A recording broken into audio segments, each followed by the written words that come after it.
quick, let's start. You just telling me who you are, what your business is, what you do. Yeah, absolutely. So Zach Rawson with Rawson Plumbing. We're based out of Murfreesboro, Tennessee. We service Rutherford County and every county that touches Rutherford. We take on both residential and commercial service. We've even got a commercial new construction division starting up right now as well. Yep, So, love yeah. it. Well, I'm especially excited to have you here because obviously you and I have known each other over the last couple of years, getting to know each other over the last year been now. a while now, yeah. Just through networking, and you are one of those folks that just gets so many great testimonials. And you just have such a great reputation about your business building. So I'm really looking forward to picking your brain a little bit. How I want to start, you're familiar with My Home. We're in an AI-driven platform. So I'm going to do something fun with you. This segment is going to be brought to you by ChatGPT. So what I've done here, I've asked AI, I've prompted some questions that really dives into the mind of a professional, really challenges you as a business owner. Okay. And we're going to get a deep dive into what that plumbing brain is like. All right. So we're going to call this a chat with GTP. Okay. Okay. Pretty clever. All right. So are you ready? Yes. First question. What is your go-to karaoke song? My go-to karaoke song. Is it terrible if I say tequila? It's not terrible at all. Okay. I was going to guess. I would guess definitely country. do that, but there is one. I would be a fool not to mention that it is close to my heart to do the Beautiful Crazy for my wife because that's what we did on our last cruise and stuff, and she about cried. So Love that. Should have cried because it was so bad, but she still cried. Yeah. Love that. Okay. How about if you could have dinner with any fictional character, who would you have dinner with? Ooh, fictional character. If I was having dinner with any fictional character, it probably definitely would be Superman. Superman, man. Big- I was a huge DC Superman fan Yep. my whole life. DC or And Marvel? DC. I DC? was DC. I love Marvel. Don't get me wrong. But Yep. I was on the train way before it became a hype. I like that. All right. I'll do three and finished. If you could time travel, would you go to the past or future? I would go to the past. Really? Yes. I think that's risky. Yeah, it is. It is very risky, but there are. Maybe I shouldn't go to the past. I would definitely be that guy. Be like, oh look, I changed certain aspects, and oh well, it's worse. Yeah. Well, that came to the top of mind. Why do you say the past? There's just a lot about the past. Being able to. I'm not a person who likes to live in the past by any means, but if you could go back in time and be able to see those that you may not be around anymore, or be able to spend a little bit of time for one day, getting to enjoy things that's just not common anymore. I think that'd be cool. Yeah, absolutely. Well, perfect segue because I do want to dive into your past a little bit. What inspired you to be a plumber? When did you get started up in this, and how did you get here now? Well, it's kind of a different background on how I got into it. I mean, I've been around construction my whole life. My father is he's always been working for a company that builds cell phone towers all over the country. And so I've been around it, grew up with these guys, grew up with construction, worked for the company he worked for from the time I was 13 throughout most summers in high school. But then I kind of stepped away from the trades, went into a different type of work, and I picked up a hobby doing saltwater reef aquariums. So I did like the live reefs and building special water filtration systems and sump tanks and all that kind of stuff for it. And that's where I kind of started like, oh, this pipe stuff's kind of fun. Then I tried I got out of the security business that I'd went into and started going back to trades whenever I was getting ready to get married because I wanted a more typical schedule, not working late at nights and all night long and overnights and all that kind of stuff. So went into doing HVAC actually. I went to be an HVAC helper originally and learned very quickly I'm not a ductwork guy. I don't like it. I hate it. Truly do. A little different. Kudos to those who can do it all the time, but it's just not me. Yeah. It's just not me.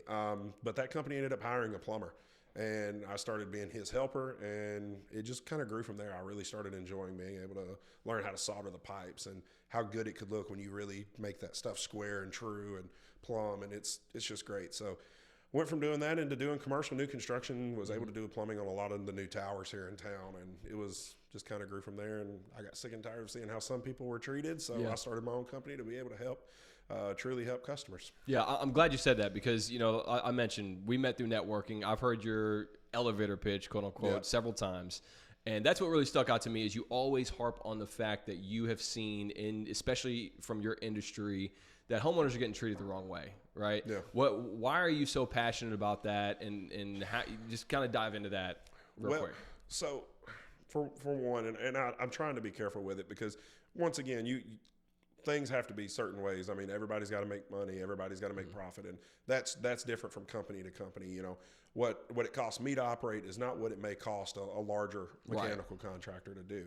But when I've seen with my own eyes companies legitimately ghost people when they, you know, make a mistake. We're all human. We do it. When I've watched them ghost them, that's not a good way to be. That's not a cool way. It's not how you keep clients.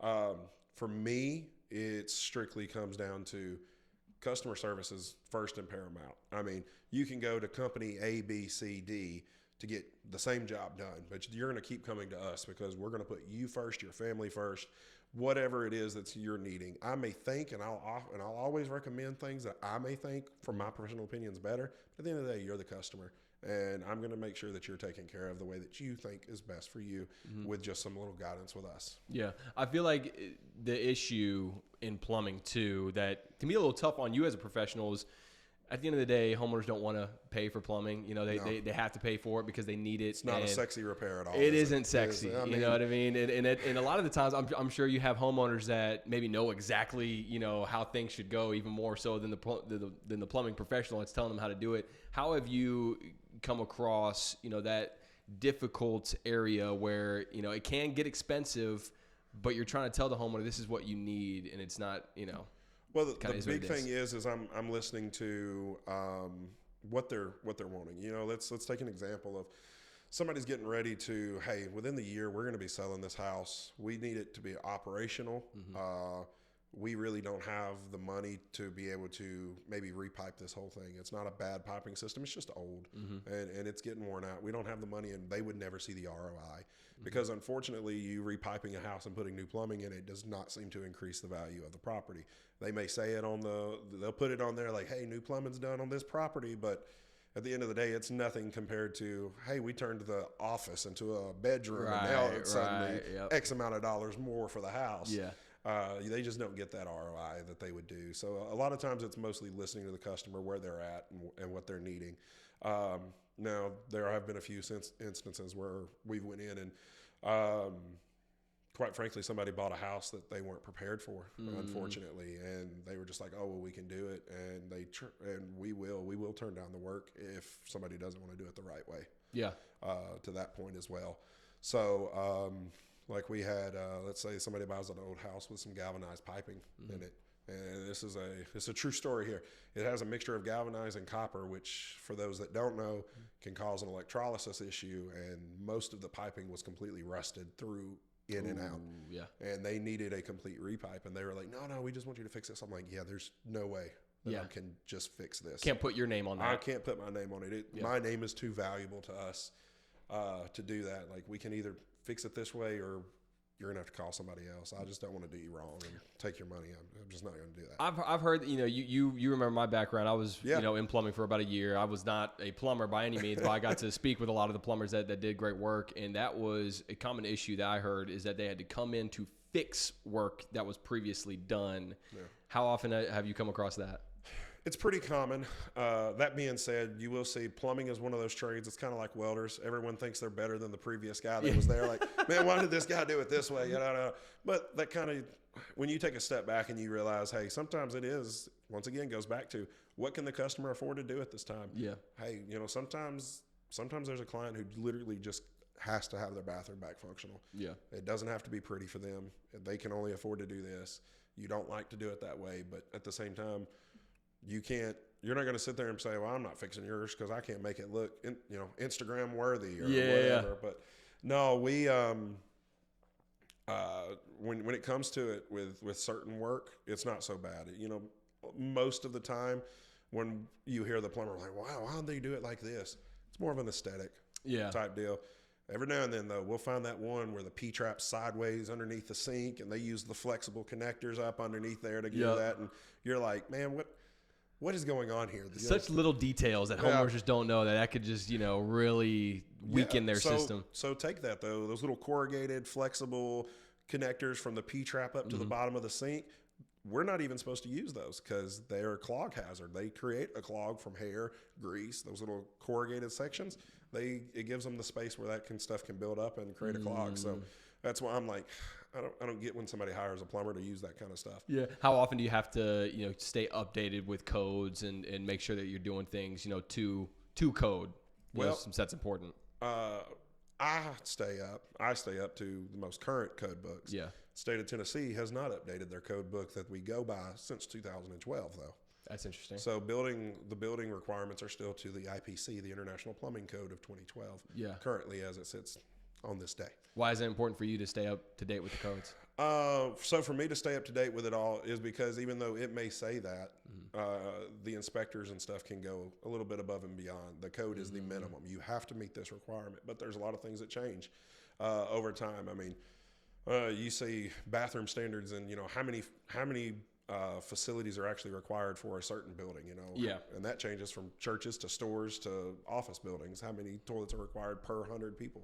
Right. So it's really interesting how it all works out. Well, that is an interesting point. Talk about the inspection, for a homeowner that's maybe thinking about purchasing a home. Are there some questions they need to be asking about the plumbing in specific, when they're getting that home inspection? The first and primary thing I would always tell a homeowner to do is to get the sewer inspection. Get a camera inspection on their sewer. Because, hey, water's running, it's fine. You don't know that nice pretty oak tree that you really like in the front yard is less than 5 feet away from the sewer main, and there's roots intruded inside of it. And suddenly you buy a home, which, let's be honest, they're not cheap anymore. You buy a home and suddenly you've got a $5,000, $10,000 dig up replacement bill. Yep. Because your pipes are getting full of roots and now you've got sewage flowing into the house, and God forbid that sewage actually get out of the toilet or the shower. Then you've got a whole mediation going, and it can get costly very quick. So spend the money on that inspection, get that sewer inspected. That is the first and primary. That inspector typically does really well. Your home inspections do really well on the, making sure these faucets work, this happens, the shower's got to drip, whatever, the little stuff like that. Yeah. That sewer inspection is huge. That one's a lot more optional, and a lot of people unfortunately don't take it. Yeah. How do you establish trust with your homeowners? Because that's something that is just pivotal in your industry. I mean, you're obviously saying, hey, this is important for you to get. How can you have that homeowner trust your opinion as a professional? Well, so first things first with it, we're going to show up when we say we're going to show up. That's first and primary. The amount of times I've seen that in the industry is unreal. I will go to a project or a house, somebody maybe something simple as, just needing a small toilet repair. Like, I called 14 others and, only 3 of you even picked up the phone and called me or bothered to call back. And unfortunately, it is a busy world, and sometimes some people slip through the cracks. But you, as a whole, just first and foremost, it has to start on that first interaction. Hey, I'm Zach. Yep. We're happy to help you take care of whatever it is. We can be here at this date at this time, and we're going to show up and we're going to take care of you, and then do it. Yeah. Follow up, keep the area clean, make sure that you're taking care of it. Treat that house as if you were walking into your grandma's house, and make sure that you're going to take real good care of it. So that's how I do that. After that, we just keep answering when they call back. Yep, I love that. Kind of diving back into, and I know it's kind of a fine line, but what you've seen as far as other folks taking advantage of the homeowner, a little bit like a car salesman, where for me, if I walk into, and try to buy a car, this car salesman that knows plenty more about the vehicle itself could probably upsell me a little bit. What are some of the parameters that homeowners need to take or to put up to establish when they're being upsold? How can they find that? Well, the biggest thing I'd say is, number one, if you've not already as a homeowner found your trusted plumber, your trusted, I'll even say the other trades, electrician, HVAC guy, whatever, you're at a huge disadvantage for when there's an emergency. You're at a huge disadvantage. So first and foremost, find your guy ahead of time so that when you have that emergency, I'm going to call these guys. Now, if they're busy, we can maybe then kind of figure out something. But first and foremost, find your trusted plumber, find your trusted trades guy. That's going to be the best thing to prevent that from happening. But secondly, let's say you don't. Say you don't already have somebody you trust and know to take care of it, or they're busy and suddenly you're back into the big scary world of Google checking out who all's showing up. And good time to download My Home. Yeah, it's a great time to download My Home. No shameless plugs here That's right. for any means.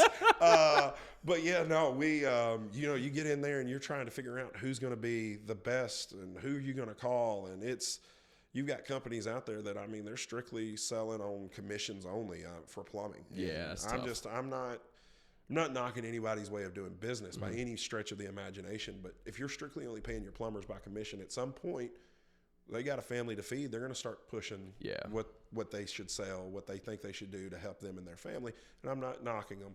I'm just saying it's just a route that it seems to have taken time and time again. Yeah, kind of the nature of some of the business. Yeah. Can you dive into to your best bet that you can, dive into some of your prices? And that's, whenever I was networking, whenever I was in the plumbing business, that was the common thing I was hearing from homeowners is like, well, it's just so expensive and I just don't want to do it now because, like you said, it's not sexy. They don't want to pay to get their water heater flushed. What goes into your pricing models to keep up with that it's being fair, but it's also keeping your lights on as a business owner? Yeah, absolutely. So first and foremost, correct me if I'm wrong. So the way that we would put it in is we're going to put in, so let's say, our labor, how much am I paying my guy? How much am I doing? What do I need to do for him? What do I have to pay on his taxes? What do I have to pay on, what is he going to have to pay on his taxes? All the stuff into that part. Yeah. Then I got to put into what's that vehicle costing me? What's it costing me in mileage and insurance and all this? What's our GL going to cost? What's the price of the parts? By the way, how am I going to cover the price of getting to and from the supply house to get the parts that you need, or maybe to stock those parts all the time on the vehicle, et cetera, et cetera, et cetera. All that stuff has a fee that has to be acquired to it. So a lot of times, I mean, you've got to take all that in. And then, by the way, you're a business. You have the right to make a profit. You've got to add that into it and all that. So it's it can be a fine line, especially when materials have gotten as expensive as they are. Yeah, that's something that homeowners don't think of, man. That's why I'm glad you said all of that, because that's what I hate for folks in your industry, the good folks, especially like you, who you have integrity and you're doing things the right way. Some of that stuff is out of your control. You know what I mean? Yeah, man. I had a really good conversation with a new customer. Can I tell this story? Yeah. Yeah. I had a really good conversation the other day with a new customer. He ended up not using us because it was just way outside his price range, unfortunately. But he had a water heater that completely went out. Mm-hmm. It had blown the bottom element, and he needed a new one. He bought one from Home Depot or Lowe's or one of those big box stores, and he was like, hey, I just need to get somebody to put in. And when I told him that, okay, hey, this is our customer supplied water heater price, he was like flabbergasted. Mm-hmm. And it started a really good, cordial conversation with me and him for the next 15 minutes about how things have changed. And I told him, I was like, man, unfortunately, the prices that we used to charge when I worked for other companies, the prices that used to be charged for buying and installing a water heater provided by the plumber, I can't even buy the materials for that cost anymore. Oh, wow. I mean, it's ridiculous up there. I mean, the national average, I think, right now on an electric 50-gallon water heater change-out is between $1,600 and $1,900. Mm-hmm. I mean, it's up there, and that's just the national average. So that's taking into account what the homeowners themselves are buying from Home Depot and Lowe's and all that and doing themselves. So it's insane. It is absolutely insane how things have gotten in price-wise. And we all try to help when we can and be there to take care of those who are really in need. And that's one thing I should have included with the cost, because cost of doing business, because sometimes there's those things where you realize that maybe Granny or this family here that's kind of losing everything, their water heater at the same time went out. So being able to charge enough so your business is profitable, be able to help people like that. Yep. That's huge. Talking about water heaters, and going out, it's here's a two-part question. How often are you supposed to get your water heater flushed? Water heaters should be flushed yearly per the manufacturers, whether it's a tank or a tankless. Yeah. And that surprises me how many people are still unaware of tanks needing to be flushed. Yeah. And the second part of that is why. What happens when you don't get your water heater flushed on a routine basis? So if you don't get that water heater flushed, what's going to happen is you're going to have minerals in the water get inside that water heater, obviously. And as the heat's applied to it, it creates a material called scale. That scale starts sitting into that tank, reducing, one, the amount of space that you have to keep water. Two, it'll start eating away at your heating elements. It's the number one cause to kill all water heaters. And obviously, scale sticking to metal is bad. And in case you haven't realized, your water heater is all metal. So that is the number one killer, and why most water heaters, unless you pay for the extended warranty, are only going to be 6-year warranted water heaters, and for per the manufacturer. And they're only going to tell you, hey, if it lasts 10 years, congratulations. And you're looking at something you spent $2,000 to, in the Nashville market here, I've seen prices for water heater changeouts go from, $2,000 all the way up to $3,500, $3,700 for a basic water heater changeout. And you're like, that's not too many years for that kind of pricing, guys. That's right. And how much is it on average to get your water heater flushed? Just to have it flushed for us, if you're inside of our operating range, we would come out and do a water heater service for $200. Yeah. So I mean, you're saving yourself a whole bunch of headaches. Take care of that. And that being said, if you're any type of a handy person with a basic tank water heater, man, I'm telling you, YouTube's going to be your friend. Yeah. Learn how to just flush that tank. It's super simple, super easy. Now, if you got a tankless, a little bit different. Some brands are okay with you doing that DIY vinegar on it. Yeah. Other brands like Navion Water Heaters does not recommend you use the vinegar to clean those tanklesses. Yeah, so that's why we got to have a professional. That's why you just got to, cut your losses and post the job on My Home and get you That's in there. right. Put it on there. Once again, if you don't have a trusted service provider for anything, give My Home a download. You're the man. It's great. You're the man. And it's funny you talked about, just the ease of it and probably, learn how to do it yourself. I still haven't learned how to flush my water heater, but I also have a brother-in-law that is a plumber. And in that, we were kind of talking off camera. How often is it a blessing and a curse when you say that you're a plumber? Because now friends and family say, "Hey, Zach, I need you to come up here real quick." Man, I'm gonna be honest. I give my parents a hard time because I told them, like, I don't ever remember there being any plumbing issues in y'all's house when I grew up. Lived in that house for 18 years and not a single problem. But now that I'm a plumber, here we are. I'm over here talking about repiping your whole house and just taking care of things on the weekends. On the weekends, driving 2 hours down to take care of something that's going to take me 2 or 3 days to change everything. And but you know what? You do that for the family and stuff. But yeah, no, it's definitely hard. Me and the wife went out the other night and had some people hitting us up and being like, "Hey, I've got this going on." And I'm like, all right, here you go. There we go. Yeah. So what are you going to do? You just going to sit back and say no? No, I love what I do, so I'm going to talk about what I do. What's so rewarding about being a plumber? Being able to help somebody when they really need it. There is nothing that we take honor in more than when somebody's really having an issue and an emergency that they give us a call.